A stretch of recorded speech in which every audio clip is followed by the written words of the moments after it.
Marcus wiped sweat from his dirty hands as he cleaned the royal palace floors. His 8-year-old daughter Emma was dying, and he couldn't afford her medicine.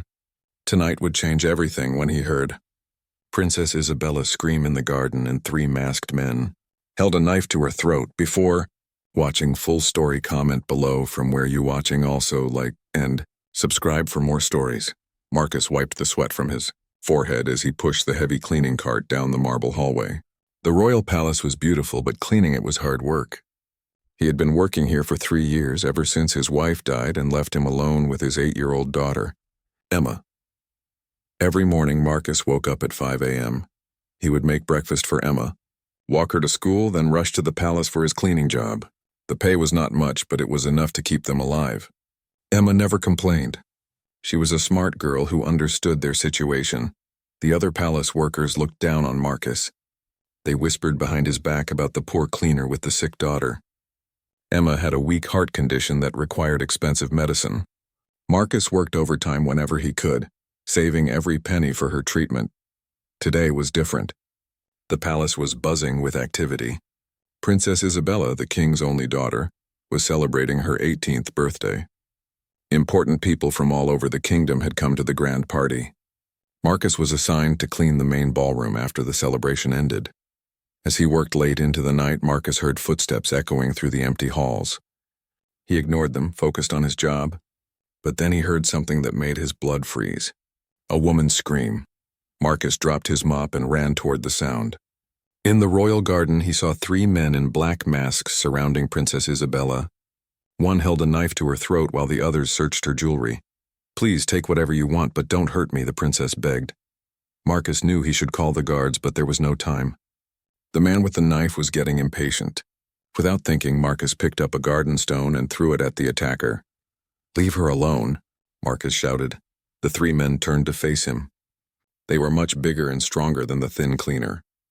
But Marcus didn't care. He had lost his wife to illness. He wouldn't let an innocent person die when he could help. "Run, princess, get help," Marcus yelled as he charged at the men. The first attacker swung his knife at Marcus. The blade cut deep into his arm, but Marcus kept fighting. He grabbed a broken tree branch and hit the second man. Princess Isabella ran toward the palace, screaming for the guards. The man with the knife cornered Marcus against a wall. "You should have minded your own business, cleaner," he snarled. As the knife came down, Marcus tried to block it. The blade went deep into his shoulder, then his chest. Pain shot through his body, but he kept fighting until the guards arrived. The 3 attackers ran away when they heard the guards coming. Marcus collapsed on the ground, bleeding heavily. Princess Isabella knelt beside him, tears streaming down her face. "Why did you help me? You don't even know me," she whispered. Marcus looked at her with fading eyes. Because it was the right thing to do. Someone's daughter needed help. Then everything went black. Marcus woke up in the royal hospital 3 days later. His body was covered in bandages and every breath hurt. A nurse told him he had been stabbed 4 times but would survive. Princess Isabella visited him every day. She brought flowers, books, and food. Marcus was confused by her kindness. "Why are you doing this, princess?" "I'm just a cleaner," he said weakly. "You saved my life. You risked everything for a stranger." "That makes you the bravest man I know," she replied. Isabella learned about Marcus's life. His dead wife, his sick daughter, his struggles to pay for medicine. She was shocked that someone with so little could be so generous. "Where is your daughter now?" she asked. "With my neighbor, Mrs. Chen. She's taking care of Emma while I'm here. But I'm worried about the medicine money. I've been out of work for a week now." Isabella's heart broke. This man had nearly died saving her, and he was still worried about his daughter's medicine. The next day, the king himself came to visit Marcus. He was a stern man who rarely showed emotion, but he seemed different now. "The palace owes you a great debt," the king said. "My daughter is everything to me." "Name your reward." Marcus struggled to sit up. "I don't need a reward, your majesty. I'm just glad the princess is safe." "Nonsense. A man who risks his life for my daughter deserves recognition. I'm promoting you to head of palace security." Marcus's eyes widened. "But your majesty, I'm just a cleaner. I don't know anything about security. You knew enough to save my daughter when trained guards failed to protect her. The job is yours, with a salary 10 times what you were earning." With his new job, Marcus could finally afford Emma's medicine and proper treatment. They moved from their tiny apartment to a nice house near the palace. Emma was getting stronger every day, but not everyone was happy about Marcus's promotion. Lord Blackwood, the former head of security, was furious. He had been planning to steal from the royal treasury, but Marcus's new position ruined his plans. A cleaner giving me orders? This is ridiculous, Lord Blackwood complained to anyone who would listen. Many of the palace staff agreed with him. They thought Marcus didn't deserve his position. Some began to spread rumors about him, saying he had planned the attack on the princess to become a hero. Marcus tried to ignore the gossip and focus on his work. He studied security books every night and worked hard to prove himself. Princess Isabella often helped him, sharing her knowledge about palace politics and procedures. Emma loved their new life. She could finally go to a good school and make friends, but she noticed that some people looked at her father with jealousy and anger. "Papa, why do some people seem angry when they see us?" she asked one day. Marcus hugged his daughter. "Some people think we don't deserve our good fortune, Emma. They don't understand that sometimes life gives us unexpected blessings." As months passed, Marcus proved himself as an excellent security chief. He reorganized the guard system, improved palace safety, and even caught several thieves. The king was impressed with his work. Princess Isabella spent more time with Marcus and Emma. She taught Emma how to read advanced books and helped her with school projects. Emma began to see the princess as an older sister she never had. Marcus found himself looking forward to the princess's visits. She was kind, intelligent, and genuinely cared about people. Unlike other nobles, she treated everyone with respect. One evening, Princess Isabella was reading to Emma when the little girl fell asleep in her lap. "She's beautiful," the princess whispered to Marcus. "She has your kind eyes." Marcus smiled sadly. "She looks more like her mother every day. Sometimes I wonder if I'm doing enough for her." "You're doing everything right. Emma is lucky to have a father who loves her so much." As they talked quietly, Marcus realized his feelings for the princess were growing beyond gratitude and friendship. But he pushed these thoughts away. A cleaner turned guard could never be with royalty. Lord Blackwood was not done with his revenge. He secretly met with the 3 men who had attacked Princess Isabella months earlier. They revealed a shocking truth. Lord Blackwood had hired them to kidnap the princess, planning to blame the king's enemies and gain more power. But Marcus had ruined everything by interfering. Now Blackwood wanted both Marcus and the princess gone. "Kill the cleaner and make it look like an accident," Blackwood ordered. "Then we'll deal with the princess." The assassins broke into Marcus's house one night while Emma was sleeping. Marcus fought them off, but he was badly injured again. Emma woke up screaming as the men escaped. The next morning, Princess Isabella found Marcus in the hospital with Emma crying beside his bed. "This is my fault," the princess said, tears in her eyes. "People are targeting you because you protected me." Marcus took her hand weakly. "I would do it again in a heartbeat. Some things are worth fighting for." The king was furious when he learned about the attack. He ordered a full investigation, but the assassins had disappeared. Marcus refused to quit his job despite the danger. "I won't run away," he told the king. "This is my home now, and I'll protect it." Emma was traumatized by the attack on their home. She started having nightmares and refused to leave Marcus's side. Princess Isabella moved into the palace guest quarters to help take care of her. One night, Emma woke up screaming from another nightmare. Princess Isabella held her close, singing a gentle lullaby until she fell asleep again. Marcus watched from the doorway, his heart full of emotion. The princess was treating his daughter like her own family. "You don't have to do this," Marcus whispered. "Taking care of Emma isn't your responsibility." "She feels like my responsibility," Isabella replied softly. "You both do." Marcus realized that the princess cared for him as much as he cared for her, but their difference in social status seemed impossible to overcome. Meanwhile, the king's investigators were closing in on Lord Blackwood. They discovered his connection to the original attack and his plans to steal from the treasury. When confronted, Blackwood confessed everything in a desperate attempt to save himself. "I hired those men to kidnap Isabella, not kill her," he admitted. "I wanted to create chaos and take control of the kingdom. That cleaner ruined everything." The king was shocked by the betrayal. He had trusted Blackwood for years. never suspecting his evil plans. Lord Blackwood's trial became the biggest news in the kingdom. People came from everywhere to see the corrupt nobleman who had tried to hurt their beloved princess. Marcus testified about both attacks, describing how Blackwood's men had tried to kill him and frighten his daughter. The court was moved by his bravery and honesty. Princess Isabella also testified, speaking about Marcus's heroism and dedication. She talked about how he had risked everything to save a stranger, asking for nothing in return. Marcus represents the best of our kingdom, she told the court. His courage and kindness should inspire us all. Emma, despite her young age, was allowed to speak briefly. She told the court about her father's love and sacrifice. "My papa is the strongest person in the world," she said in her small voice. "He takes care of everyone, even when it's dangerous." The entire courtroom was moved to tears by the little girl's words. Lord Blackwood was found guilty of treason, attempted kidnapping, and conspiracy to commit murder. He was sentenced to life in prison. As he was led away, he glared at Marcus with pure hatred. "This isn't over, cleaner," he hissed. "You'll never truly belong in our world." After the trial, the kingdom celebrated Marcus as a hero, but he still felt like an outsider among the nobles and royal court. The class differences seemed too great to overcome. One evening, Princess Isabella asked Marcus to walk with her in the palace garden where he had first saved her. "Do you ever regret that night?" she asked quietly.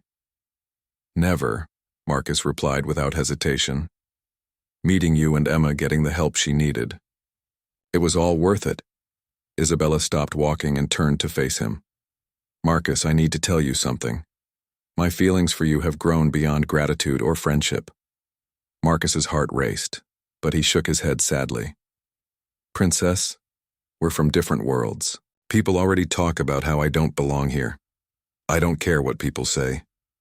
You're the most honorable man I've ever known. You've shown me what real courage and love look like." Before Marcus could respond, Emma came running toward them, holding a flower crown she had made. "Look what I made for Princess Isabella," she called out happily. Isabella knelt down as Emma placed the crown on her head. "It's beautiful, sweetheart." "Thank you." Emma hugged the princess tightly. "I wish you could be my mama," she whispered innocently. Both adults looked at each other, their hearts full of unspoken feelings. The king had been watching Marcus and Isabella's growing relationship. Unlike the court gossips, he saw the genuine love and respect between them. One day he called Marcus to his private office. "Marcus, I want to discuss your future here," the king began. Marcus prepared himself for bad news. "If you think it's best for me to leave, Your Majesty, I understand." The king laughed. "Leave? My boy, you're the best thing that's happened to this palace in years. I want to make you an official member of the royal family." Marcus stared in shock. "I don't understand, Your Majesty. I'm offering you a title. Duke of Ravenwood. You'll have lands, wealth, and most importantly, the social standing to marry my daughter if you choose to. But Your Majesty, I'm just a commoner. The nobles will never accept me." The king's expression grew serious. "Marcus, you've proven your worth 100 times over. You saved my daughter's life, caught a traitor, and showed more honor than men born into nobility. Anyone who can't see your value doesn't deserve to be in this court." Marcus felt overwhelmed. "What about Emma? Will she be accepted?" "Emma will be a duke's daughter and Isabella's stepdaughter. She'll have every opportunity in life." Tears filled Marcus's eyes. "Your Majesty, I'm honored beyond words." With his new title and status, Marcus felt ready to take the next step. He planned a special evening for Princess Isabella, but he wanted Emma to be part of it. The three of them had dinner in the palace garden under the stars. Emma chatted happily about her school friends and her favorite books. She had grown stronger and healthier, full of life and joy. After dinner, Emma suddenly stood up with a mischievous smile. "Papa, don't you have something to ask Princess Isabella?" she said innocently. Marcus laughed, realizing his daughter had figured out his plan. "Emma, you're supposed to be the surprise, not give away the surprise." Isabella looked confused until Marcus knelt down on one knee, pulling out a simple but beautiful ring. "Isabella, you've brought light into our dark world. You've loved Emma like your own daughter and shown me what true partnership looks like. Will you marry me?" Emma clapped her hands excitedly as tears streamed down Isabella's face. Yes, Isabella said, laughing and crying at the same time. Yes, to both of you. As Marcus placed the ring on her finger, Emma ran over to hug them both. Now I'll have a real family again, Emma whispered happily. The wedding preparations took months. The entire kingdom was excited about the unusual love story. A humble cleaner who became a duke and won the princess's heart through heroism and kindness. Emma played a special role in the wedding as the flower girl. She wore a beautiful dress that matched Isabella's gown, and her joy was infectious to everyone who saw her. Some nobles still grumbled about the match, but most of the kingdom supported it. Marcus had proven himself over and over, and people respected his courage and dedication. The night before the wedding, Marcus sat with Emma in their new chambers. Are you happy about tomorrow, sweetheart? He asked. Emma nodded enthusiastically. Papa, I prayed every night for a mama who would love us both. Princess Isabella is even better than what I prayed for. She loves you very much, Emma. We're both lucky to have her. Emma hugged her father tightly. Papa, you're the best daddy in the whole world. You saved the princess, and now she saved us too. The wedding was beautiful, and the celebration lasted for days. Marcus and Isabella were blissfully happy, and Emma thrived with her new mother's love and attention. But their happiness faced new challenges. Some foreign nobles visited the kingdom and were shocked to learn about Marcus's background. A former cleaner married to a princess? This sets a dangerous precedent, one visiting duke complained to the king. Marcus overheard these conversations and began to doubt himself again. Maybe he would always be seen as an outsider who didn't belong. Isabella noticed his mood changing. What's troubling you, my love? People will never stop seeing me as the cleaner who got lucky. Maybe they're right. Isabella took his hands firmly. Marcus, listen to me. You didn't get lucky. You earned everything through courage, kindness, and hard work. You're twice the man any of these nobles will ever be. Emma, who had been listening from the doorway, ran to her father. Papa, you're a hero. You saved Princess Isabella. You take care of me when I'm sick, and you work hard every day. Those mean people are just jealous. Marcus smiled and hugged his family. You're right, both of you. I won't let other people's jealousy steal our happiness. Years passed peacefully. Emma grew into a beautiful and intelligent young woman, beloved throughout the kingdom. She inherited Marcus's kind heart and Isabella's grace and wisdom. Marcus had become one of the king's most trusted advisors.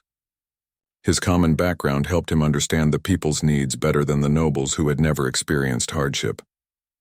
Isabella gave birth to 2 more children, a son named James and a daughter named Grace. Emma was a loving big sister who helped care for her siblings with joy. The family was complete and happy, but Marcus never forgot his humble beginnings. He started programs to help poor families in the kingdom, ensuring that no child would go without medicine like Emma once had. One day, a young palace cleaner approached Marcus nervously. Your Grace, my daughter is sick and needs expensive treatment. I don't know where to turn. Marcus smiled kindly and put his hand on the man's shoulder. Come with me. Let's make sure your daughter gets the help she needs. As he helped the desperate father, Marcus remembered his own struggles and how the princess had changed everything by showing him kindness. On Emma's 18th birthday, the kingdom threw a grand celebration.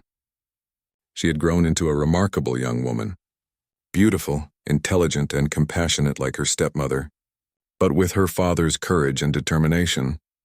Many princes and nobles wanted to court Emma, but she was focused on her studies and helping her father with his charitable work. I want to make a difference in the world like Papa did, she told Isabella. He showed me that your birth doesn't define your worth, your actions do. That evening, the family gathered in the same garden where Marcus had first saved Isabella years ago. The king, now much older, joined them for dinner. Marcus, the king said, do you ever think about that night when you were just a cleaner working late? Marcus looked at his beautiful wife and children around the table. Every day, Your Majesty. One moment of choosing to do the right thing changed everything. Emma stood up and raised her glass. To Papa, who taught me that heroes aren't born. They're made through the choices they make when no one is watching. Isabella wiped away happy tears. To my husband, who saved me in every way a person can be saved. The king nodded approvingly. To Marcus, who proved that true nobility comes from the heart, not from bloodlines. As they toasted, Marcus felt overwhelmed with gratitude. He had lost his first wife, struggled as a single father, and nearly died protecting a stranger. But every hardship had led him to this moment, surrounded by the people he loved most in the world. Years later, when Marcus was an old man with gray hair, he would sit in the palace garden and tell his grandchildren the story of how their family began. "Your grandmother Isabella and I met on the worst and best night of my life," he would say. "I thought I was saving her, but she ended up saving me." Emma, now married with children of her own, would visit with her family. She had become a respected leader in the kingdom, known for her wisdom and compassion. "Tell them about the knife, Grandpapa," Emma's young son would ask excitedly. Marcus would smile and continue the story, describing how fear almost stopped him from doing the right thing. But love gave him the courage to act. Isabella, still beautiful even in her older years, would hold Marcus's hand as he told their story. "The most important lesson," Marcus would conclude, "is that it doesn't matter where you come from or how little you have. What matters is how you treat other people, and whether you're willing to stand up for what's right, even when it's dangerous." The grandchildren would listen with wide eyes, understanding that they came from a love story that began with an act of heroism. As the sun set behind the palace walls, Marcus would look at his family and remember the promise he had made to himself that terrible night when his wife died, to protect and provide for Emma no matter what. He had kept that promise, and in doing so, he had found a love and happiness greater than anything he could have imagined. The cleaner who became a duke, the single father who gained a princess, the broken man who built a beautiful family. Marcus's story became legend throughout the kingdom, inspiring generations of people to believe that courage and kindness could overcome any obstacle. But the story didn't end there. Marcus's influence spread far beyond the palace walls. He established schools for poor children throughout the kingdom, remembering how Emma had struggled without proper education.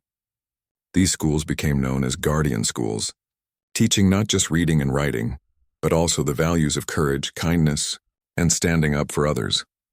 Every year on the anniversary of that fateful night, the kingdom celebrated Guardian Day.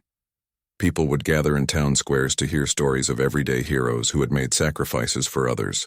Marcus would attend these celebrations, always insisting that the real heroes were the common people who helped their neighbors in small ways every day.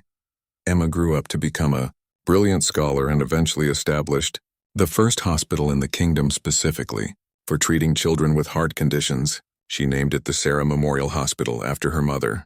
The hospital provided free treatment to any child who needed it, funded by the royal treasury and donations from wealthy nobles who had been inspired by Marcus's story. During the hospital's opening ceremony, Emma gave a speech that moved the entire kingdom to tears. She spoke about how her father had taught her that true strength comes not from wealth or power, but from compassion and the willingness to help others even when you have very little yourself.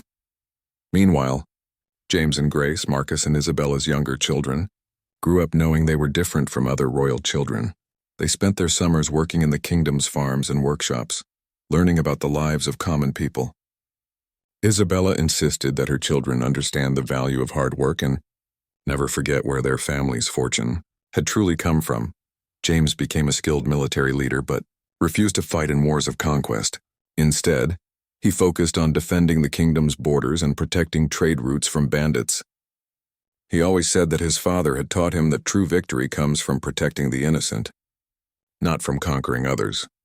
Grace developed a passion for art and music, but she used her talents to bring joy to orphanages and hospitals. She would spend hours singing to sick children and teaching them to paint and draw. Many people said she had inherited her father's gentle heart and her mother's grace.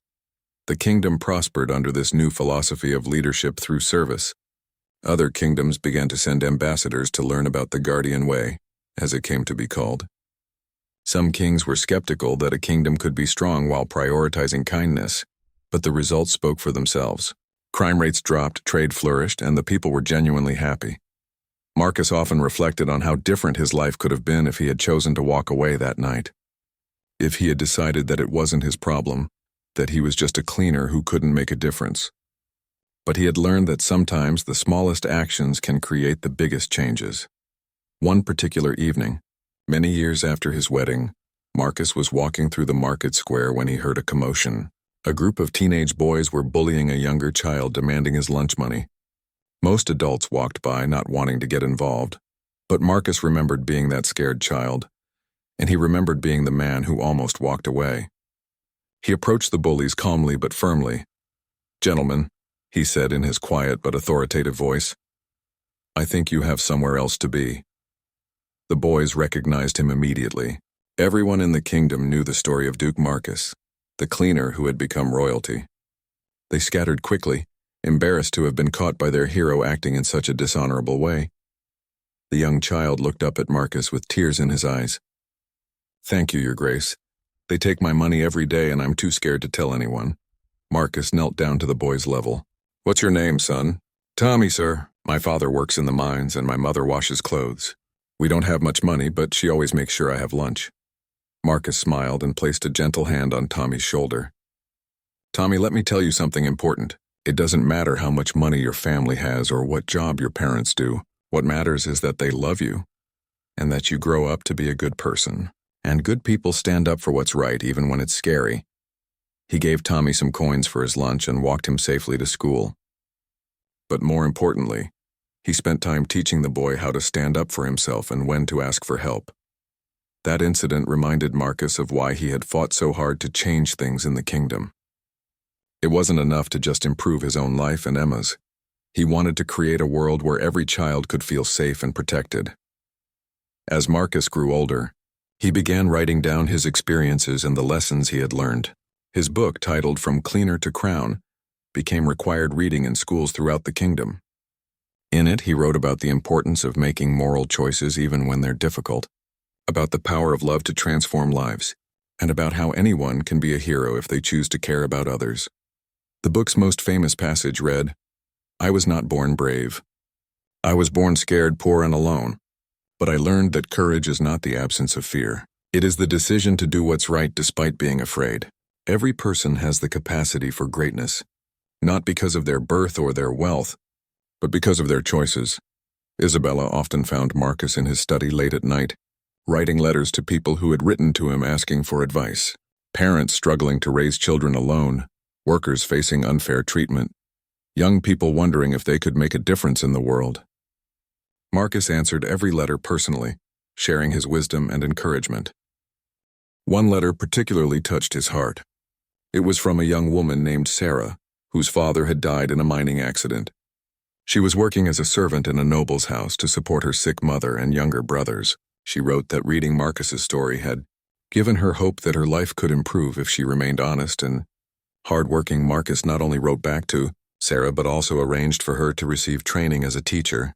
Years later, she became the headmistress of one of his guardian schools, helping hundreds of children receive the education they needed to improve their lives.